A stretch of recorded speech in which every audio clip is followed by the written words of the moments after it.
चहा?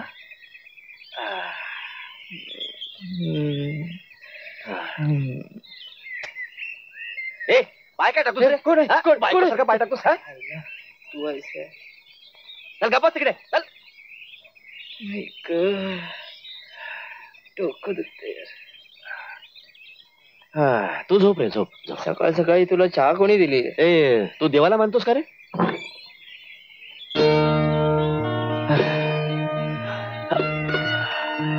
Good morning. कशी झाली झोप? चहा प्या. चहा प्या.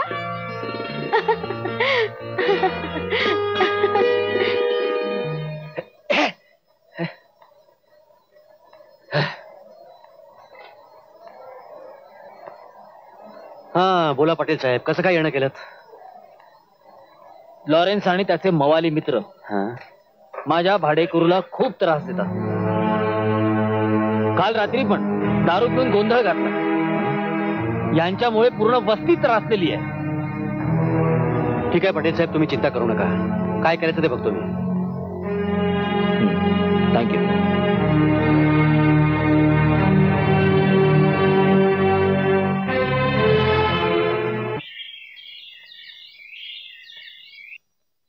काय वर्मा, कसं काय चाललंय? अरे यार, आजकाल धंदा कुठे चाललाय बरोबर.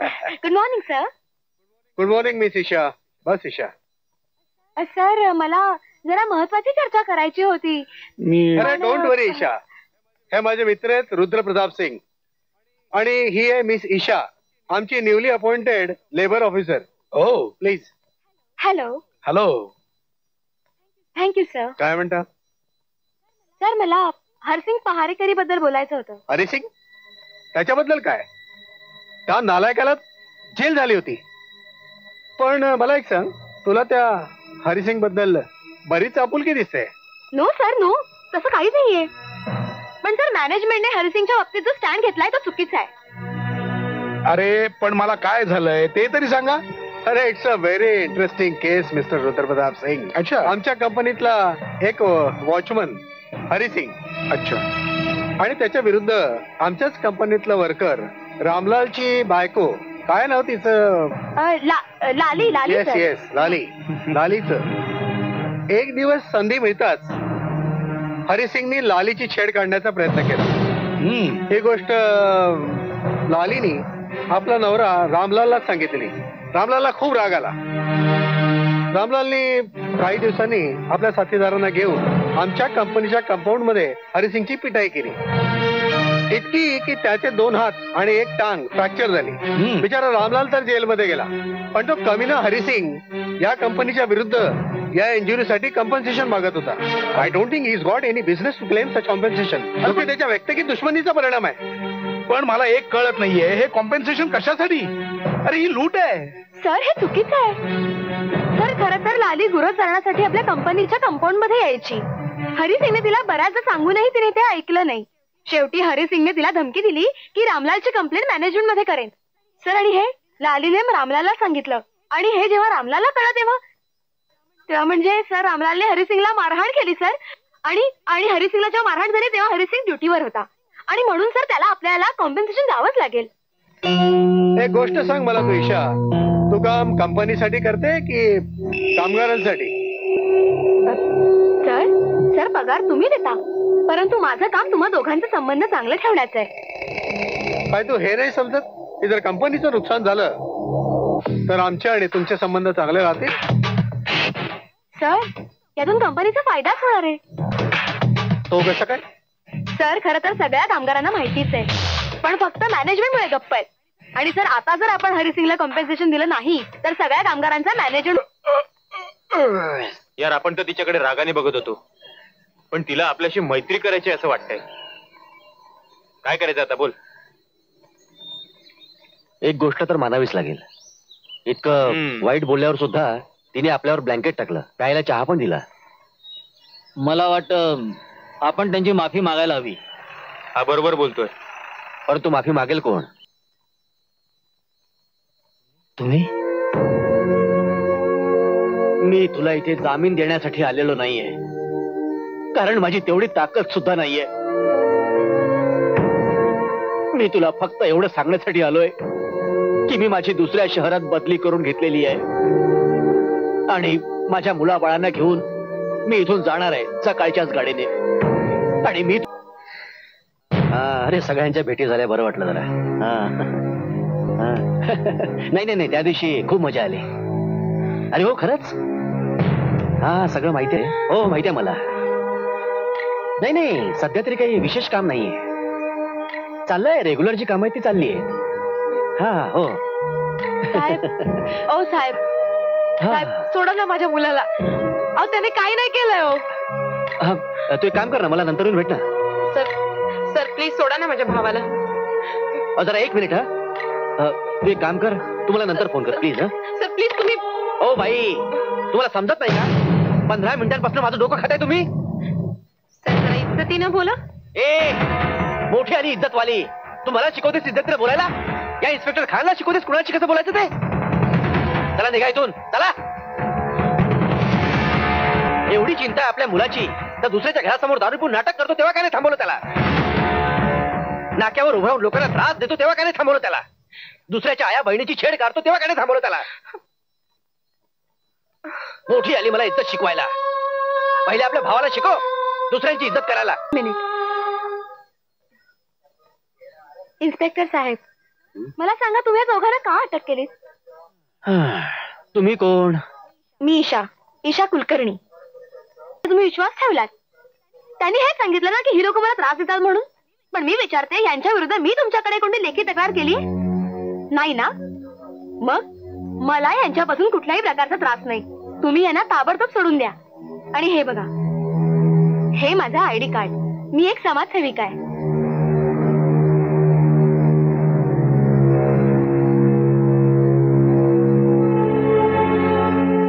शिंदे, सोड रे त्यांना.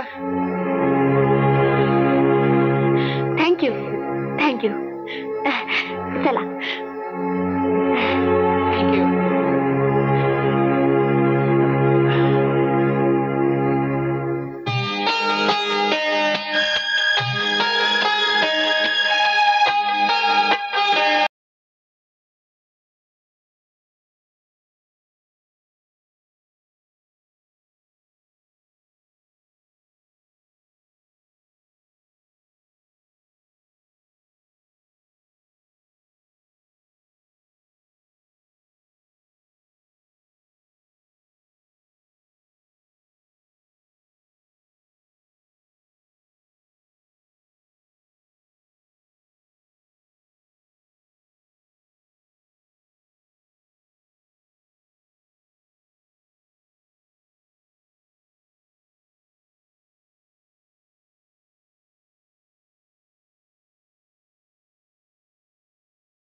या या मेहरा साहेब, या या, आपण आलात, आमचं नशीब फळफळलं. बसा बसा. थँक्यू. देशमुख साहेब. साहेबांकरता चहा पाण्याचं बघा. ठीक आहे. बोला मेहरा साहेब, काय सेवा करू? रुद्रासाहेब, मला वाटतं की आपण आपल्यामधलं अंतर जरा कमी करावं. जे काही एकमेकांबद्दल गैरसमज आहेत ते दूर करावे. मेहरा साहेब, मी माझा मदतीचा हात कायम पुढे केला होता, पण तुम्ही दुर्लक्ष केलं. एक गोष्ट माझ्या लक्षात येत नाहीये की तुमचा संशय आहे की मी तुमच्या भावाचा खून केला, आणि असं असून सुद्धा तुम्ही माझ्याकडे हात मिळवण्यासाठी हात पुढे करताय. रुद्रासाहेब, राजकारणामध्ये सगळ्याच गोष्टी चालत असतात. रात गई बात गई. आता माझा गेलेला भाऊ तर काही परत येऊ शकत नाही. जे झालं ते झालं.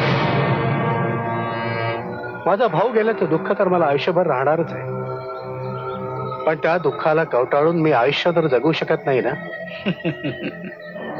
पण माझ्या भावाचा खून झाल्याचा एक फायदा मात्र झाला, की लोकांच्या मनामध्ये माझ्याबद्दल एक वेगळीच आपुलकी निर्माण झालेली आहे. हो. आणि त्याचा फायदा मला MLAचं इलेक्शन जिंकण्यामध्ये होणार आहे. जाऊ द्या, ही झाली उद्याची गोष्ट, पण आज तर तुमचं आहे ना. काय मेहराजी, नाही मला नीटसं कळलं नाही. जरा सगळं व्यवस्थित उलगडून सांगितलं तर बरं होईल. तुम्हाला नाही वाटत? सरळ गोष्ट ही आहे की आपण एक दुसऱ्यांच्या कामात येऊ शकतो, जर तुमची इच्छा असेल तर. तुमची अपेक्षा काय आहे? रुद्रासाहेब, मला एक केमिकल फॅक्टरी उघडायची आहे, आणि तो सेक्शन तुमच्या अंडर येतो. तर तुम्ही मला केमिकल फॅक्टरी उघडायची परवानगी द्यावी, आणि त्या बदल्यात मी तुम्हाला 2 करोड रुपये देईन. मंजूर आहे? मेहरा साहेब, तुम्ही काय मला वेडा समजलात की काय? म्हणजे अहो मेहरा साहेब, एवढी चांगली ऑफर मी कशी धुडकावू शकतो? थँक्यू. सॉरी सर, मला तुमच्याशी अत्यंत महत्वाचं बोलायचंय. I am busy, I can't talk to you. Go now. Sir, तुम्हाला तुमची कंपनी वाचवायची असेल तर तुम्हाला आत्ता माझ्याशी बोलावंच लागेल. काय बकवास करतेस? सर, तुम्ही 55 लोकांना जे कामावरून काढून टाकले त्या सगळ्यांना तुम्हाला कामावर घ्यावंच लागेल. What nonsense. तुला माहिती आहे आपला धंदा कमी झालाय म्हणून आम्हाला ऑर्डर मिळणं बंद झालंय. आम्ही जास्तीत जास्त अधिकार दिलेत त्यांना. What it's? सर जर का एवढंच कारण असतं तर त्यांना पुन्हा कामावर ठेवायला मी सांगितलं नसतं. याशिवाय आणखीन काय कारण असेल? सर, खरं तर आपल्या कंपनीकडे भरपूर ऑर्डर्स आहेत. आपल्या कंपनीचा अर्धा माल आपण दुसऱ्या कंपनीकडे देतो. तिकडच्या ठेकेदाराकडून माल बनवून तो माल आपल्या कंपनीचा शिक्का लावून बाजारात आणला जातो. जर मी त्यांना परत घेतलं नाही तर ईशा, तू काय करशील? सर, जर का तसं असेल तर मला नाईलाजाने आपल्या कामगारांना सगळं खरं खरं सांगावं लागेल. You shut up you idiot. मी तुला आधीच सांगितलं होतं, ह्या 1.5 दमडीच्या पोरीला कामावरून काढून टाक. नाही ऐकलंस. किंवा ही जेव्हा तुझ्याकडे नोकरी मागायला आली होती तेव्हाच जर तू हिला कह्यात ठेवली असतीस तर आज ही एवढी वर उठलीच नसती.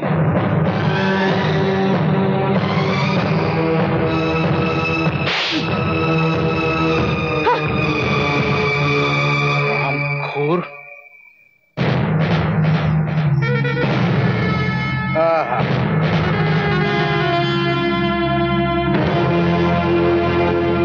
मी हरण्याला घाबरत नाही रुद्रप्रताप, पण वर्मा, इथे हरण्याचा प्रश्नच कुठे येतो? धंद्यात नुकसान आणि बाईकडून मात हे आपल्या तत्वात बसत नाही. आणि तसंही तुम्ही त्या मुलीला कामावरून काढून टाकलंय, आणि जोपर्यंत तुमच्या कर्मचाऱ्यांना घाटकोपरच्या फॅक्टरी बद्दल कळेल, बरोबर आहे तो, तोपर्यंत तुमची सगळी कागदपत्र तिथून गायब झालेले असतील. आणि तिथे कोणी दुसऱ्याचाच माल बनत असेल, ज्या ऑर्डर मी पूर्ण करू शकत नाही त्या मला सोडाव्या लागतील. यामध्ये मला लाखो करोडो रुपयाचं नुकसान होईल. पण या मुलीनी मला बर्बाद करून टाकलं. वर्मा, एक मामुलीशी पोरगी ऑफिस मध्ये येऊन आपल्याला धमकावून जाते, आपल्या कंपनीला धोका निर्माण करते आणि आपण काही करत नाही. आणि मग ही सत्ता पैसा काय कामाचा? म्हणजे तुमचं म्हणणं काय? मला तिला धडा शिकवायचा आहे, मला तिला शिक्षा द्यायची. मी तिला नाही सोडणार वर्मा. सोड यार.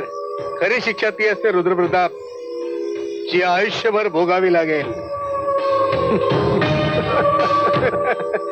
आणि जर मुलगी गुन्हेगार असेल तर त्याची मजाच काही वेगळी आहे.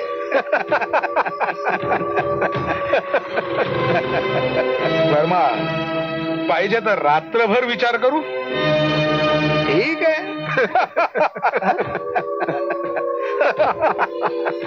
रात्रभर वाट बघण्याची गरज नाही, ती इकडेच येते. साहेब, हीच मुलगी आहे, त्या 4 जणांना सुधारण्याचा प्रयत्न करते.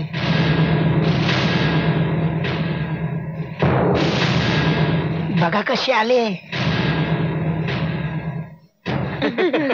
मग हा कुठे होता तेव्हा? झाडावर बसला होता. माझ्यासारख्या उड्या मारत होता, मी बघितलं. अरे ईशा, ईशा, ईशा काय झालं? ईशा, अगं काय कोण झालं? होतं ते? सांग, कोण होतं ते? सांग ना गं. अगं, ईशा, काय कोण होतं? झालं? ईशा, सांग ना. हे देवा. बघा बघा. चव. तू तू इथे काय घ्यायला आलेस? सर, आज सकाळी मला ऑफिस मधून टर्मिनेशन लेटर मिळालंय, ज्यात माझं चारित्र्य आणि मिसबिहेवियर बद्दल लिहिलंय. ते मुळीच खरं नाहीये सर. मला वाटतं तुम्ही ते लेटर परत घ्यावं. असं आहे काय? म्हणजे तू इथे सौदा करायला आलीस? म्हणजे तुझ्या चुकीची तुला जाणीव झाली तर? अजिबात नाही. मी इकडे माझा राजीनामा द्यायला आले. आणि राहिला प्रश्न सौद्याचा.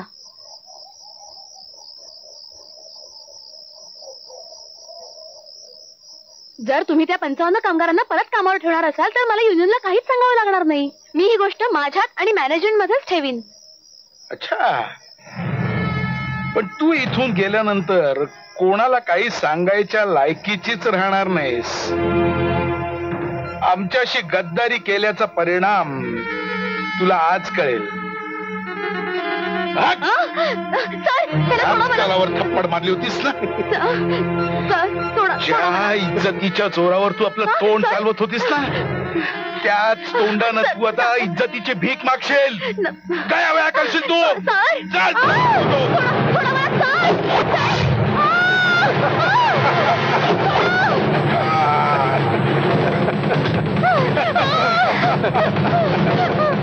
मजा आला. जा तुला.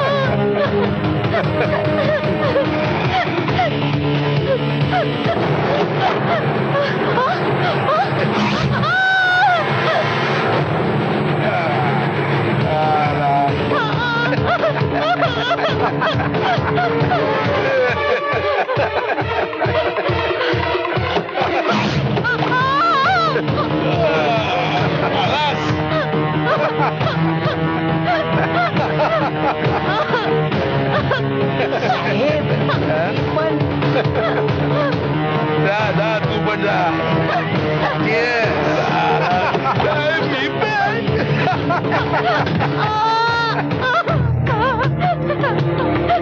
नको जाऊ, नको जाऊ. थांब. सोड मला. नाही जाऊ दे. नाही, मी तुला नाही जाऊ देणार ना. प्लीज नको जाऊस. आणि मला हे कळत नाही की तू माझ्या इथं खाजगी जीवनात का लक्ष देतोय? अरे, हा तुझा खाजगी मामला आहे. म्हणजे नको रे. माझ्या आयुष्यात इतके ढवळाढवळ करूस प्लीज. ज्या हरामखोरांनी तुझी ही अवस्था केली त्यांना शिक्षा येऊ नये. आम्ही त्यांना सोडून द्यावा असं वाटतं तुला? का सोडायचं ग त्याला? म्हणजे त्याने असा अत्याचार करत राहावा? हा? तसं नाहीये. त्यांना शिक्षा मिळेल, पण तुम्ही नका देऊ. मग कोण देणार? तू देशील? नाही, मी कोर्टात जाईन. ते कोर्ट जिथे सत्य आणि असत्याचा निर्णय फक्त शब्दांवर होतो. हो, माझा विश्वास आहे न्यायदेवतेवर. तुझा अजून कायद्याशी संबंध आला नाही ना, म्हणून अशी बोलतेस तू. तुला पश्चाताप होईल.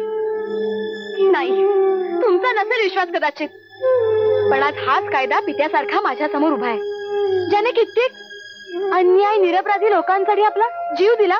त्या कायद्याकडे न्यायाची अपेक्षा नाही करू शकत.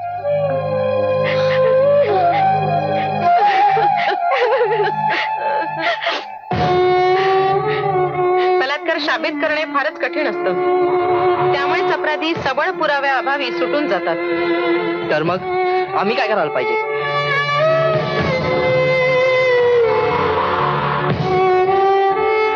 त्यांना शिक्षा मिळो न मिळो, पण स्त्रीची बदनामी नक्कीच होते. जी गोष्ट कुणालाही माहिती नसते ती सगळ्या जगाला कळते. एकदा पुन्हा विचार करा न्यायालयात जाण्यापूर्वी. मी पूर्ण विचार केलाय. आता मला जगाची पर्वा नाही किंवा बदनामीची पण. तुला कदाचित माहिती नाहीये, एका स्त्रीसाठी बलात्काराची केस ही बलात्काराहून कमी नसते. वकिलांचे प्रश्न इतके घाणेरडे आणि अश्लील असतात की सात्विक स्त्रिया कोर्टाची पायरी चढायलाही घाबरतात. वकिलांची प्रश्न उत्तर इतकी वेडीवाकडी असतात की कुठलीही सामान्य स्त्री त्यांच्या प्रश्नांना उत्तर देऊ शकत नाही. तर तुमच्या मते आम्ही चूप राहायला पाहिजे? वकील म्हणून माझा हाच सल्ला आहे की एक स्त्री म्हणून आम्हाला या वाढत्या अत्याचाराशी लढावंच लागेल आणि कुठल्या ना कुठल्या स्त्रीला जगासमोर येऊन आपलं मत मांडावंच लागेल की आम्हालाही विरोध करण्याचा अधिकार आहे आणि कुठल्याही पुरुषाला हा अधिकार नाहीये की स्त्रीच्या मर्जी विरुद्ध तो तिला स्पर्शही करू शकेल. आम्हाला अधिकारासाठी लढावंच लागेल. आमच्यापैकी कुठल्या तरी एका स्त्रीला बळीचा बकरा व्हावंच लागेल. आणि तुमची इच्छा आहे निशाने बळीचा बकरा व्हावं? आम्ही असं होऊ देणार नाही. आज जरी माझं आयुष्य उद्ध्वस्त झालं, उद्या आणखी कोणाचं तरी करतील आणि बदनामीच्या भीतीमुळे आपण गप्प बसायचं नाही. मी असं होऊ देणार नाही. मी त्यांना तुरुंगात पाठवल्याशिवाय गप्प बसणार नाही.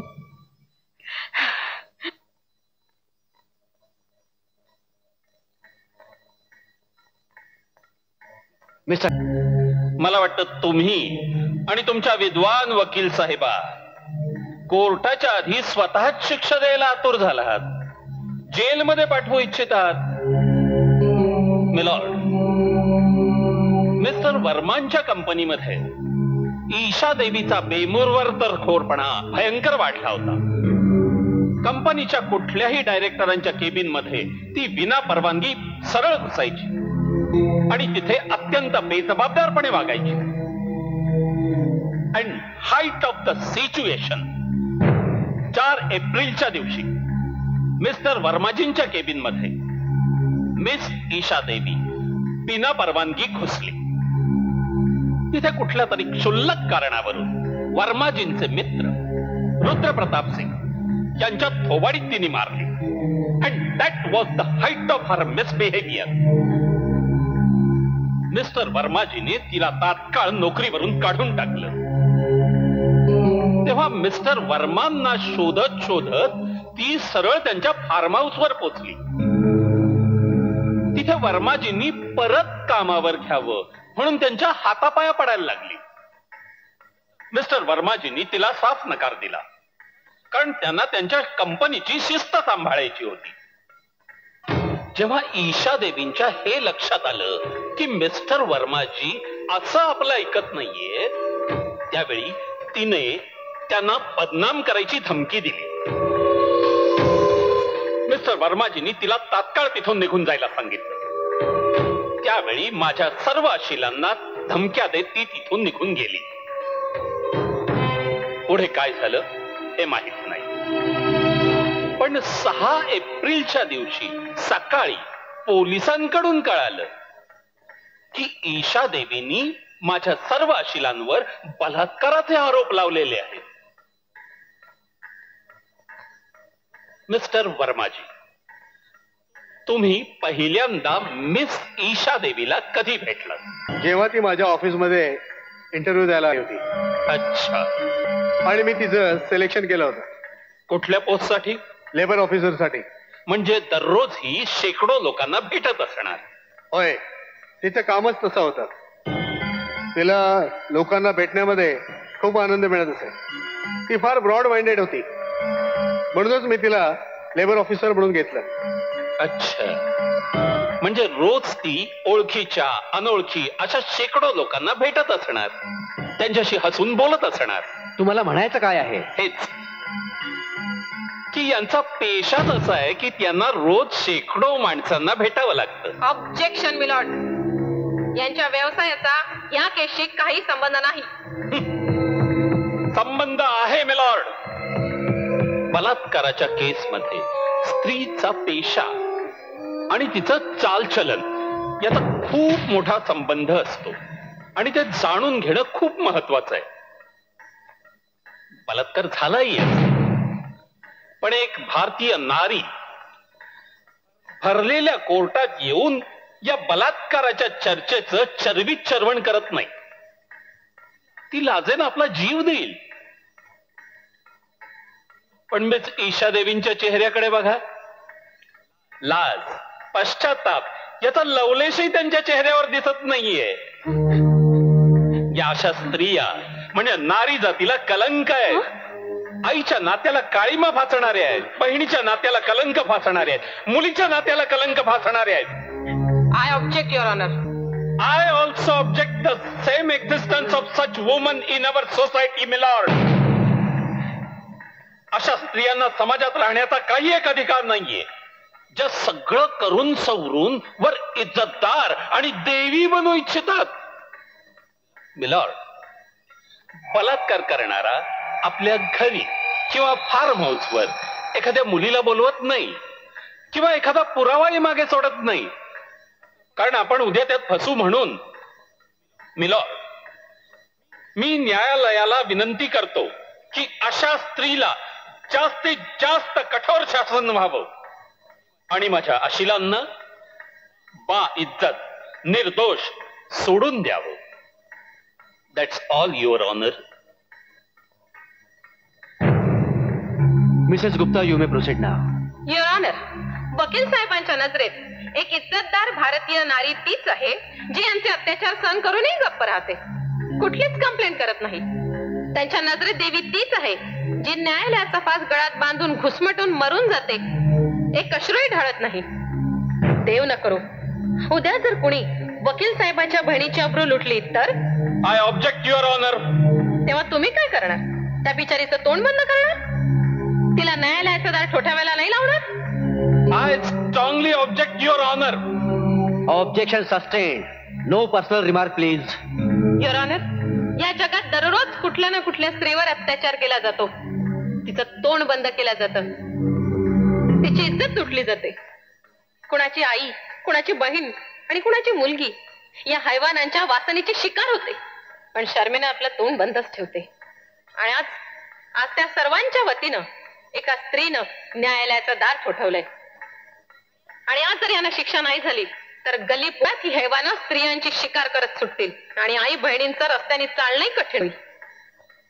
मिलॉर्ड, अशी माणसं तर आपण देशात रोज बघत असतो. आहे का कुठला पुरावा की माझ्या अशिलांनी मिस ईशा देवीवर जबरदस्ती किंवा बलात्कार केला? आहे कोणी असा साक्षीदार की ज्यांनी पाहिलंय की मिस ईशावर बलात्कार होतोय म्हणून? युअर ऑनर, मी वकील साहेबांना सांगू इच्छिते की बलात्काराच्या वेळी तिथे ना पोलीस असतात, ना कायदा असतो आणि ना कुठलाही सज्जन साक्षीदार असतो. जर यापैकी कुणी उपस्थित असतं तर बलात्कार झालाच नसता. जज साहेब, मला काही सांगायचंय. परवानगी आहे? परवानगी आहे तुम्हाला. जज साहेब, आज मला तुमच्या कायद्याला एक प्रश्न विचारायचा आहे. जर एखाद्या सत्याला कुठला पुरावा नसेल, कुठला साक्षीदार नसेल, तर ते सत्य सत्य नसेलच. आज जर मी सिद्ध करू शकले ना की जगात देव आहे, तर तुमचा कायदा असं म्हणेल की जगात देवच नाही. न्यायाचा पाया भावनांवर नसून पुराव्यांवर उभारला आहे. देवाचा संबंध भावनेशी आहे, हृदयाशी आहे, विश्वासावर आहे. आमचा विश्वास काहीही असो, मन काहीही म्हणो, पण न्यायालयाच्या दृष्टीने प्रत्येक व्यक्ती निरपराध आहे जोपर्यंत त्याचा गुन्हा सिद्ध होत नाही. या केसमध्ये हे समोर आलं आहे की ईशाजी आपल्या मर्जीने स्वतः चालत फॉर्म हाऊसवर गेली होती, पण या गोष्टीचा कुठलाही पुरावा नाही की त्यांच्यावर जबरदस्ती किंवा बलात्कार झालेला आहे. म्हणून या सगळ्या गोष्टी डोळ्यासमोर ठेवून मी या चौघांची निर्दोष. तुमच्या डोळ्यात अश्रू? काय झालं साहेब? शिंदे, दुनियेच्या नजरेत ते चौघेही गुन्हेगार आहेत, पण माझ्या नजरेत ते देवता आहेत. हे तेच 4 जण आहेत ज्यांनी माझ्या आईवर झालेल्या अन्यायाचा बदला घेऊन तिला न्याय मिळवून दिला. म्हणून हे चौघेही मरून सुद्धा माझ्यासाठी अमर आहेत, अमर. इतकी शक्ती आम्हा तो दाता विश्वास